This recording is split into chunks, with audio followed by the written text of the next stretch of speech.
അസ്സലാമു അലൈക്കും വറഹ്മത്തുള്ളാഹി. പ്രിയമുള്ളവരെ, 1 കിലോ അരിയും പരിശുദ്ധ ഖുർആനിലെ ഒരു ആയത്തും ഉപയോഗിച്ച് എങ്ങനെ സാമ്പത്തികമായി ഉന്നതിയിലേക്കെത്താം, എങ്ങനെ സാമ്പത്തിക പ്രശ്നങ്ങൾക്ക് പരിഹാരം കണ്ടെത്താം, എങ്ങനെ സമ്പന്നതയുണ്ടാക്കാം എന്നുള്ളതിനെക്കുറിച്ചുള്ള ഒരു മനോഹരമായ അമലാണ് നമ്മൾ എന്ന് പറയുന്നത്. പ്രിയമുള്ളവരെ, ചില ആളുകൾ ജീവിതത്തിൽ എത്ര ശ്രമിച്ചാലും സാമ്പത്തിക ബുദ്ധിമുട്ടുകളിൽ നിന്ന് പുറത്തു കടക്കാൻ കഴിയില്ല. കടങ്ങൾ, ചിലവുകൾ, വരുമാനക്കുറവ് എല്ലാം കൂടി മനസ്സിനെ ഭാരപ്പെടുത്തും. എന്നാൽ പരിശുദ്ധ ഖുർആൻ നമ്മെ ഒരു അത്ഭുതകരമായ സത്യം പഠിപ്പിക്കുന്നുണ്ട്. അള്ളാഹുവിൻ്റെ വഴിയിൽ ദാനം ചെയ്യുന്ന ഒരാളുടെ ധനം ഒരിക്കലും കുറയുകയില്ല, മറിച്ച് അത് പല മടങ്ങ് വർദ്ധിക്കപ്പെടുന്നു. അതിനാൽ തന്നെ ചില മഹാന്മാർ ദാരിദ്ര്യം മാറാനും ജീവിതത്തിൽ ബറക്കത്ത് ലഭിക്കാനും ഒരു മനോഹരമായ അമൽ പഠിപ്പിച്ചിട്ടുണ്ട്. ആ അമൽ എങ്ങനെയാണെന്ന് നമുക്ക് നോക്കാം.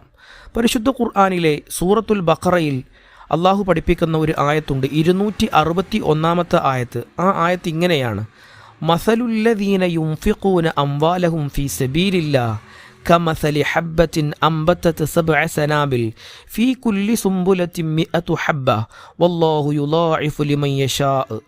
ഈ ആയത്തിൻ്റെ അർത്ഥം ഇങ്ങനെയാണ്: അള്ളാഹുവിൻ്റെ വഴിയിൽ ധനം ചെലവഴിക്കുന്നവരുടെ ഉദാഹരണം 7 കൊമ്പുകൾ ഉണ്ടാക്കുന്ന ഒരു വിത്തുപോലെയാണ്. ഓരോ കൊമ്പിലും 100 വിത്തുകളുണ്ടാകും. അള്ളാഹു താൻ ഇഷ്ടപ്പെടുന്നവർക്ക് ഇതിലും കൂടുതലും വർദ്ധിപ്പിച്ചു കൊടുക്കുന്നു എന്നതാണ് ഈ ആയത്തിൻ്റെ അർത്ഥം. ഈ ആയത്ത് നമ്മെ പഠിപ്പിക്കുന്നത് ഒരു വലിയ സത്യമാണ്. അള്ളാഹുവിന് വേണ്ടി നൽകുന്ന ഓരോ ദാനവും പല മടങ്ങ് വർദ്ധിച്ച് നമ്മളിലേക്ക് തന്നെ തിരിച്ചെത്തുന്നു.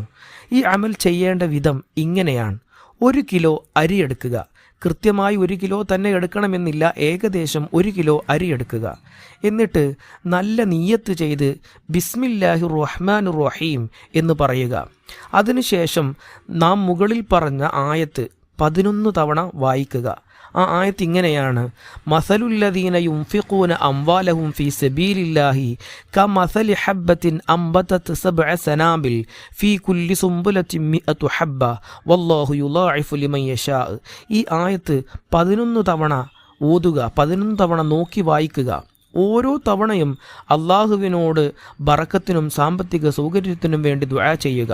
ഓരോ വട്ടം ആയത്ത് ഓതി തീരുമ്പോഴും അള്ളാഹുവിനോട് എന്താണോ നമ്മുടെ ആവശ്യം അതുകൊണ്ട് ദുആ ചെയ്യുക. എന്നിട്ട് ആ അരിയിലേക്ക് അവസാനം 11 തവണ പൂർത്തിയായതിനു ശേഷം ആ അരിയിലേക്ക് മൃദുവായി ഊതുക. പിന്നീട് ആ അരി പാവപ്പെട്ട ഒരാൾക്കോ ഒരു കുടുംബത്തിനോ ദാനമായി നൽകുക. ഇത് ചെയ്യുന്ന സമയത്ത് നമുക്കൊരു നല്ല നിയ്യത്തുണ്ടാവണം. യാ അല്ലാഹ്, ഞങ്ങളുടെ ജീവിതത്തിൽ ബറക്കത്ത് നൽകണമേ, ദാരിദ്ര്യത്തിൽ നിന്നും മോചനം നൽകണമേ, ഹലാലായ മാർഗത്തിൽ സാമ്പത്തിക സൗകര്യം നൽകണമേ. ഇങ്ങനെ മനസ്സിൽ നല്ല നിയ്യത്തുണ്ടെങ്കിൽ മാത്രമേ ഈ അമലിന് പ്രതിഫലം ഉണ്ടാവുകയുള്ളൂ. അല്ലാഹു സുബ്ഹാനഹു വ തആല നമുക്ക് സാമ്പത്തിക ഭദ്രത നൽകട്ടെ. സാമ്പത്തികമായ ബുദ്ധിമുട്ടുകളിൽ നിന്ന് അല്ലാഹു നമുക്ക് കാവൽ നൽകട്ടെ. അല്ലാഹു നമുക്ക് സമ്പന്നത നൽകി അനുഗ്രഹിക്കട്ടെ. അസ്സലാമു അലൈക്കും വറഹ്മത്തുള്ളാഹി വബറകാതുഹു.